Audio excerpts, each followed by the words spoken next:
Welcome to this week's episode of Trista's Plate Story podcast. I'm Trista Polo from iwokeupawesome.com, and I am your host.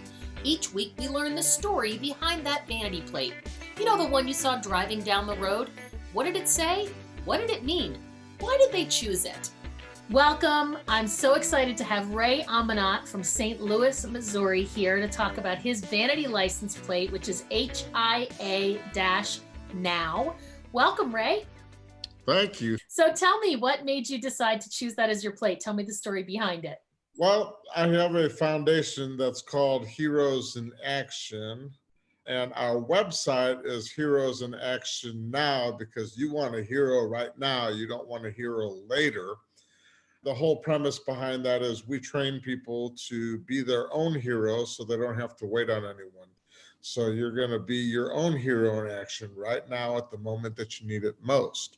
We are a nonprofit organization dedicated to violence prevention education. So whether you're a child, female, a parent that has a concern about themselves, what if something happens to me? Who's going to care for my family? So how can I prevent bad things from happening to me so I can always be around? Then you have parents that have kids that always ask this question: have I, as a parent, done everything I possibly can to prepare my child for when they go away to college? We want them to be their own heroes so they have the knowledge, the verbal side and the physical side of knowing how to get themselves out of bad situations. So Heroes in Action is to give people peace of mind so that they know they can handle situations that go bad.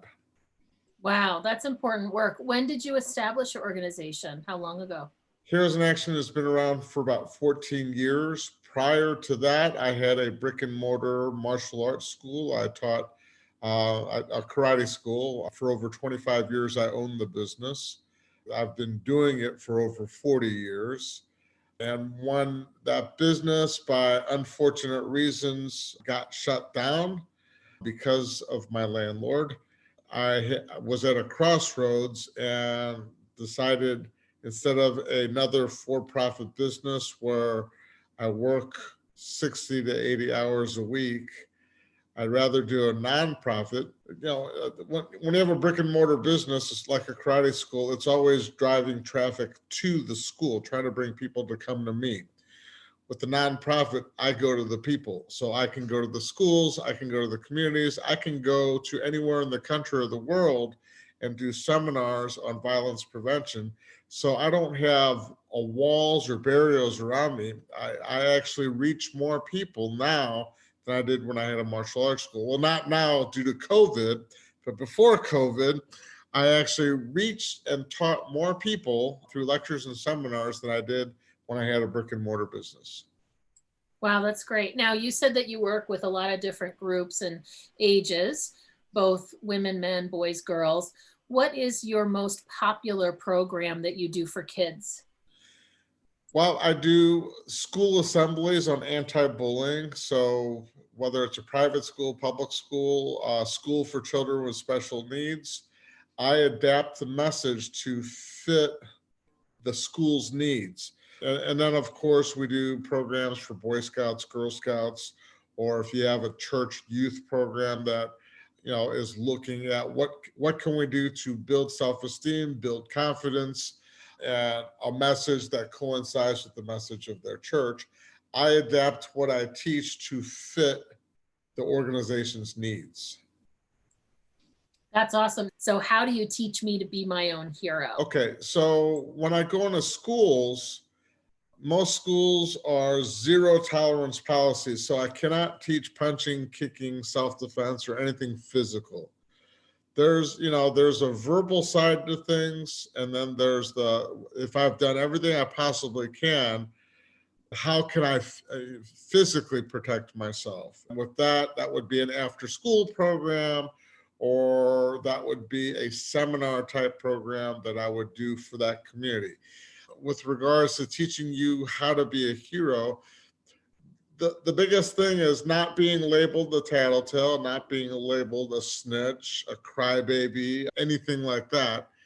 It's learning how to use what I call a script of safety to draw the right kind of attention. Like if I were to push you and you were to run to the teacher and say, "Teacher, Ray's pushing me," everyone's going to call you a snitch. Everyone's going to be like, you're a brown noser or a teacher's pet, and you're going to deal with that for the whole school year.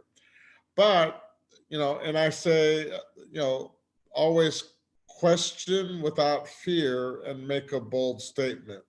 So the questions are what and why, and then the bold statement are I and stop. What are you doing this for? What did I ever do to you? Why are you pushing me? I don't like you pushing me. Stop pushing me. So when I say it and I stand my ground at a safe distance and I say it loud enough to attract attention, I'm not being a snitch, but I've got everyone else that sees I'm standing up for myself. They're like, ooh, fight, fight, fight. They're anticipating that. But I say it loud enough to get other people's attention. Then it's up to the teachers to come in and stop it from happening. So what I'm trying to do when I go into schools is enable kids to save face in front of their peers so that they're not put in a category of tattletale or snitch. The only person that uses that language is the bully. You should not be afraid to talk to your teachers, to talk to your school counselors, to talk to your principal, or talk to your parents. When they say you're going to be a little mama's boy, you're going to go home to your mommy and cry. I do this because I was bullied myself throughout my whole childhood. And I didn't know what to do. I didn't know what to say. I didn't want to say anything to my mom because I knew she would go to the school and raise a whole bunch of stink. And then the bullies would say, "See, I told you he was a mama's boy." And they would be right. I didn't want to say anything to the teachers because then the bullies would be right. When a child is afraid to talk to their own parents or teachers because the bullies are saying you're a mama's boy, teacher's pet, or anything like that, they try to take matters into their own hands. That's when the child will hurt themselves, commit suicide, or become the next active shooter in the school, where they're going to go shoot the bully because they don't know what else to do or who else to go to. If I can save a life by preventing a child from hurting themselves, committing suicide, or from becoming the next active shooter and saving a lot of lives, I've done my job. So my goal is to reach out to kids and let them know it's okay to talk to parents and teachers, that, the only person that's giving them the bad label is the bully. Two, how do you help the bullies? How do you change their behavior? By me drawing attention to the situation, hopefully the school has, it's what I call the 3 Ps: programs, policies, procedures, and programs. So every Awesome. school, you have to ask the school, what are the school policies? What procedures do they take to handle, to deal with the bully and to deal with the victim of bullying? And what programs do they implement? If they don't have a program, why not? If they don't have policies, and the next thing is, you could have a million policies, but if you don't enforce any of them, you're always going to have issues and problems. I have a lot of parents that come up to me and say, "Mr. Amanat, what do you do when the teachers are the problem?"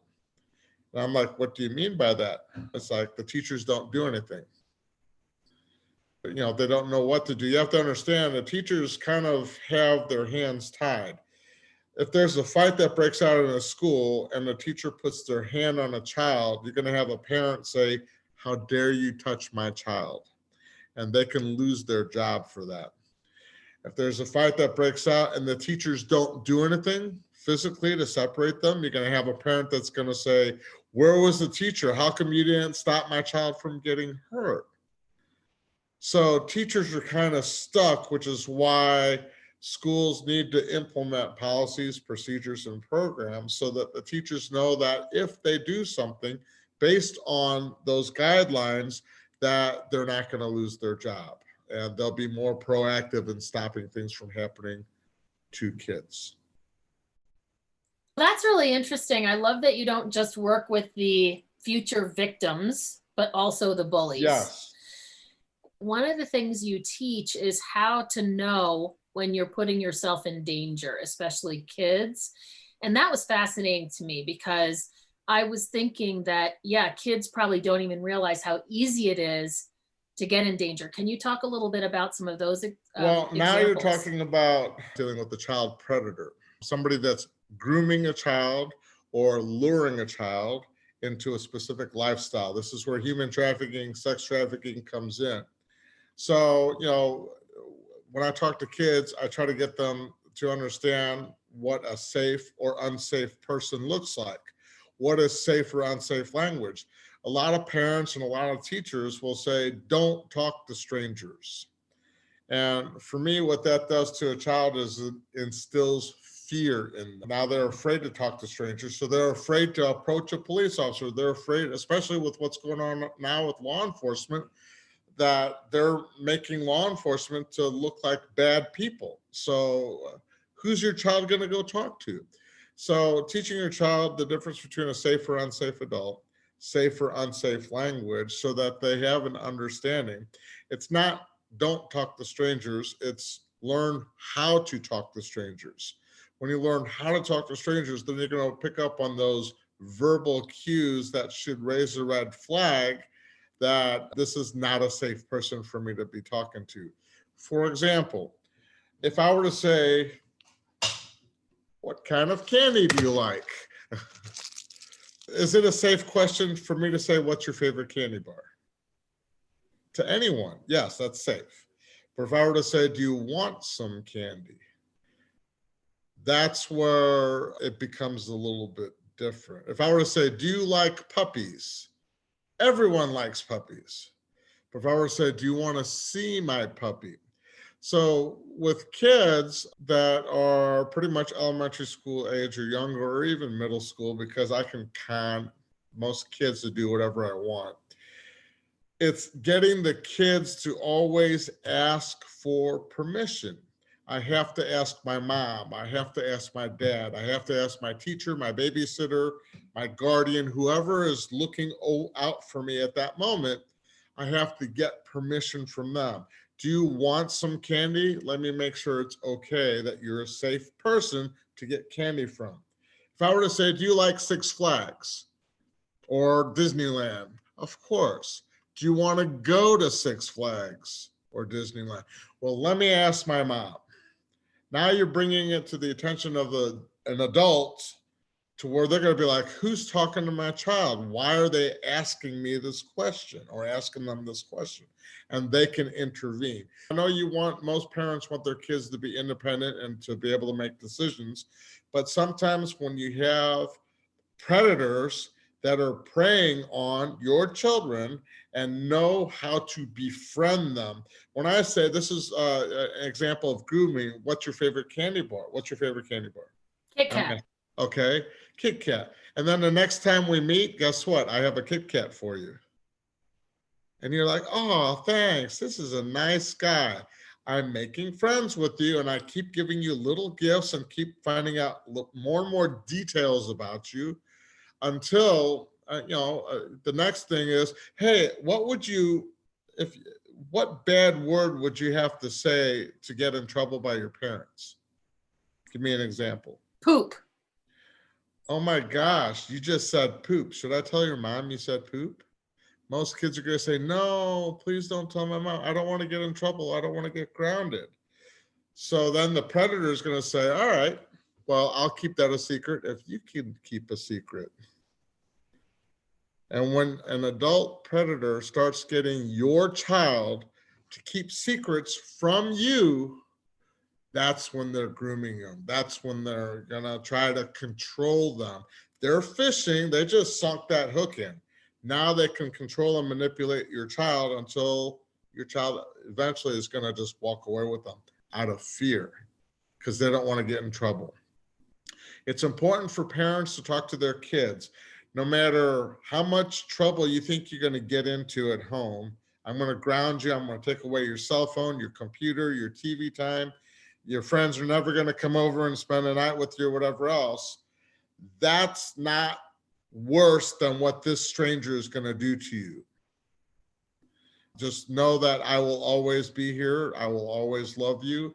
And you need to always be honest with me. If anyone comes up and says, hey, can you keep a secret? There's no secrets with mom and dad. You know, you're honest with us, and let us know if anyone's asking you to keep a secret. So you need to teach the kids and the parents in order to Yes. keep them safe. Yeah, absolutely. Yes. And you're an author as well. You wrote some books for kids. Can you talk a little bit about that? So the first book I wrote was entitled Bully, Victim, or Hero. All my books are available on Amazon.com or BarnesandNoble.com. Bully, Victim, or Hero is pretty much my story of how I went from becoming the victim, where I was severely bullied at school and at home by my parent, my mom, to I became the bully. Once I got into martial arts, my instructors were not Miyagi. My instructors were the Cobra Kai instructors. So they taught me how to be a really good fighter. And I was empowered. And I got to a point where instead of me, please don't hurt me, I would be, you want to fight? Me and you right now. Yeah. So I would get in trouble for looking for fights. Once I got into a school ownership role where I was the mentor to my martial arts students, I had to reevaluate because I was teaching the same way I was taught. So I was raising my students to be bullies. When I had parents come to me and say, my child got suspended from school, and I'm like, for what? And they're like, for what you taught them.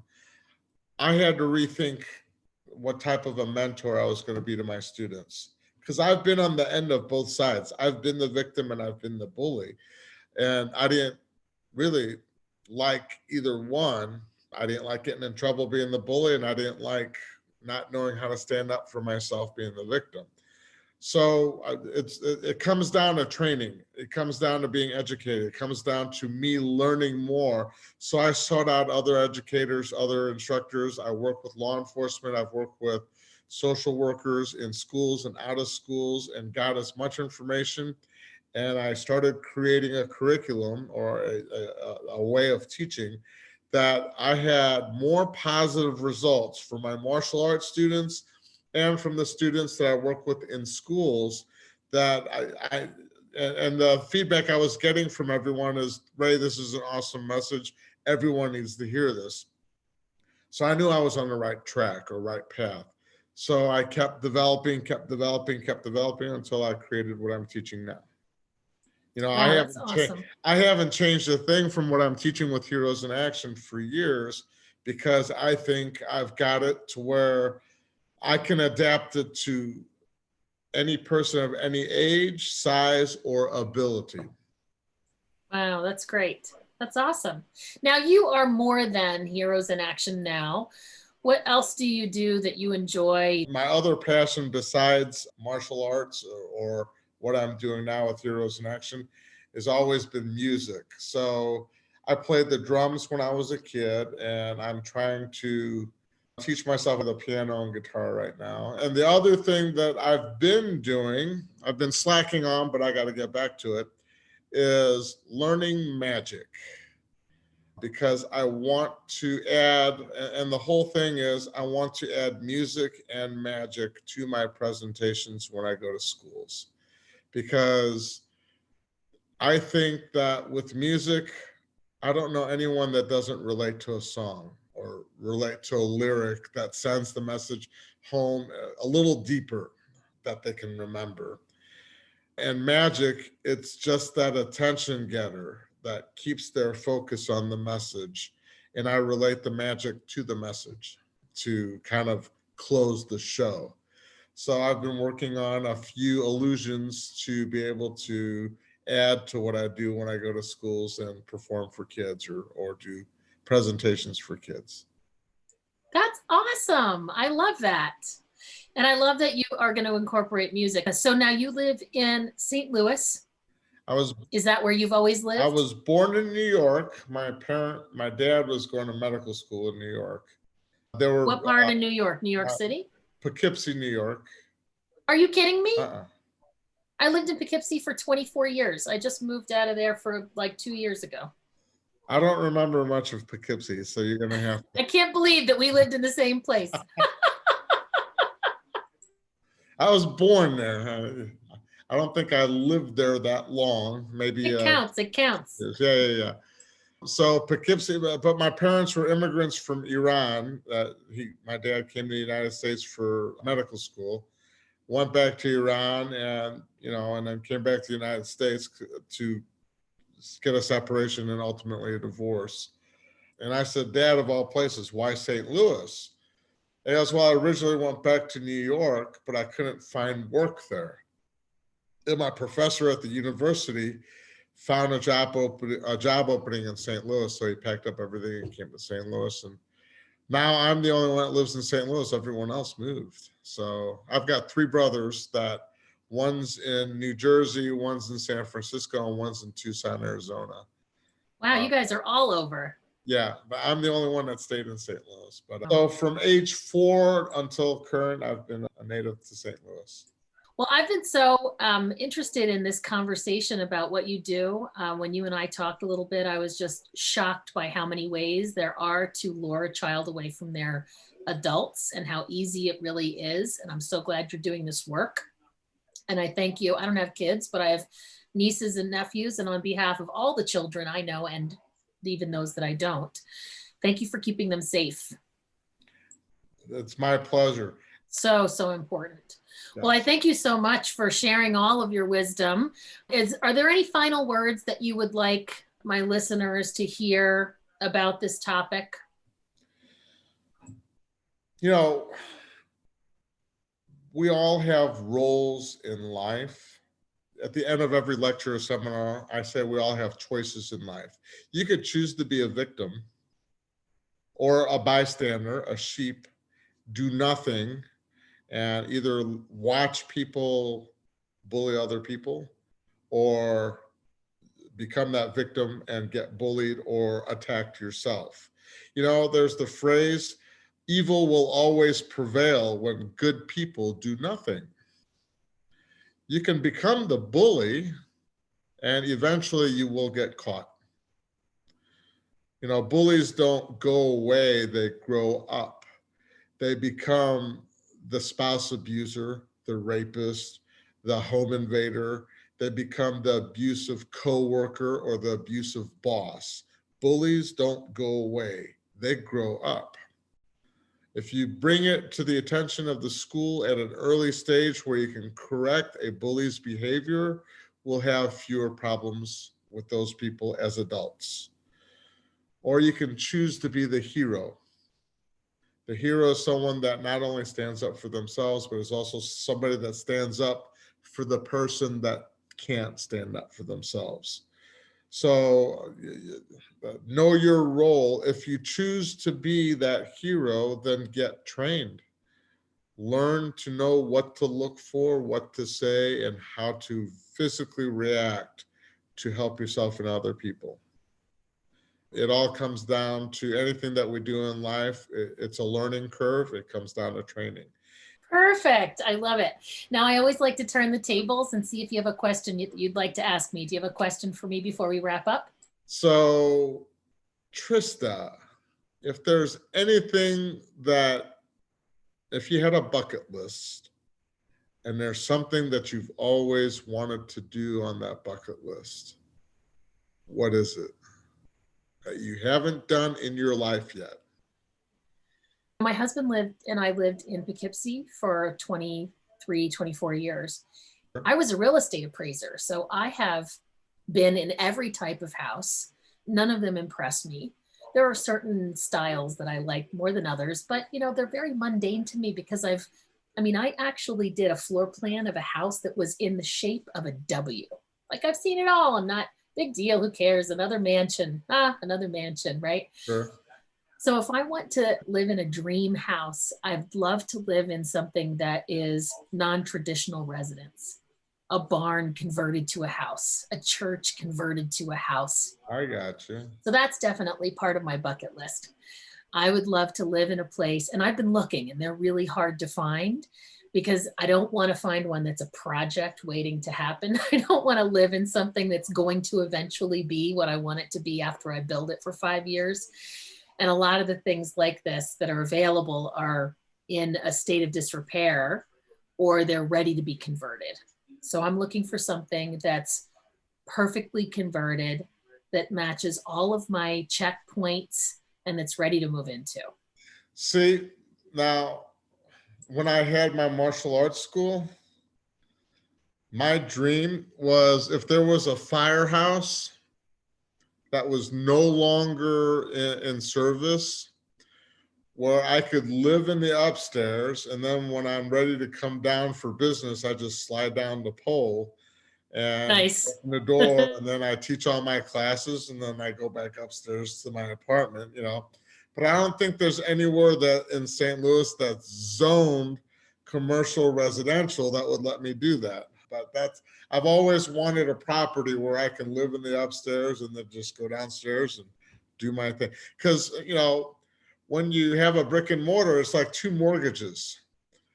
I've got my house payment and then my rent at whatever building. But if That's I right. own That's a right. building, That's right. I can live in the top and work out of the bottom. That's a dream for me. I might still be able to do that for Heroes in Action in some way. Create an event space. Absolutely. Yeah. Well, I really appreciate you being on. It's so great to get to know your business a little bit and share it with others. I think every school that exists in the world should have you in to train what you do. We just scratched the surface of it in this conversation. And I love the idea of the book, that you can really choose who you want to be. You don't always have to be what you're conditioned for. So thanks so much for being on, and I really appreciate it. My pleasure. Thank you for having me on. Thank you for joining us for this week's episode of Trista's Plate Story Podcast. Please subscribe to Trista's Plate Story Podcast to get the story behind all those vanity plates driving with you on the road.